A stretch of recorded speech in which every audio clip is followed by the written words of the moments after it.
আসসালামু আলাইকুম রহমতুল্লাহ। আমি মোহাম্মদ ওয়াসিম আল্লাহ বলছিলাম speed technology and engineering limited থেকে। আমাদের এখানে মেলা শুরু হয়ে গেছে, মেলা সিটিআইটি মেগা ফেয়ার 2025। আমাদের এখানে মেলায় আসলেই পাচ্ছেন ডবল অফার। ডবল অফার বলতে স্পিড ল্যাপটপ কিনলে সাথে পাচ্ছেন ডবল অফার। সেখানে থাকতেছে স্পিড থেকে পাচ্ছেন প্রত্যেকটা ল্যাপটপ কিনলেই সাথে পাচ্ছেন সর্বনিম্ন 1000 টাকা ডিসকাউন্ট।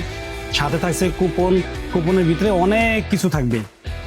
সেখানে সিসি ক্যামেরা থাকতে পারে, মাদারবোর্ড থাকতে পারে, মনিটর থাকতে পারে, স্পিকার থাকতে পারে, অনেক কিছু থাকতে পারে। সেখানে আপনি ক্র্যাশ কার্ড বসলে আপনার ভাগ্যে যা হবে তাই পাবেন ইনশাল্লাহ। ডবল অফার চলতেছে স্পিড টেকনোলজিতে। এই অফার উপভোগ করার জন্য আমাদের আউটলেটে চলে আসুন। Speed technology and engineering limited, ID ভবন, আগারগাঁও, ঢাকা 317 নম্বর, 3rd ফ্লোর। আসসালামু আলাইকুম।